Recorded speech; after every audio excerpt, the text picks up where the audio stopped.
ఆయన యాకోబులో ఏ దోషమును కనుగొనలేదు. నువ్వు నిర్దోషత్వం, నిన్ను బతికించే నిర్దోషత్వే కాపాడేది. ఒకవేళ నిర్దోషత్వముగా బ్రతుకుతూ కూడా ఇబ్బందులు పడుతున్న వారు ఉంటే మీరు అసలు భయపడబాకండి, దేవుడు నీ పక్షంగా ఉంటాడు.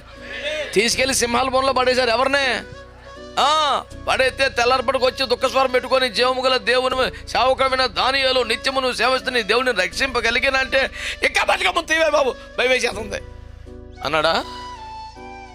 నా దేవుని దృష్టి నిర్దోషిని కనబడుతుంది కనుక దూతను పంపాడు, సింహాల నోర్లు కట్టేశాడు. నిర్దోషిగా ఉంటే సింహాల మధ్యలో కూడా కాలు మీద కాలేసి బతుకుతావు.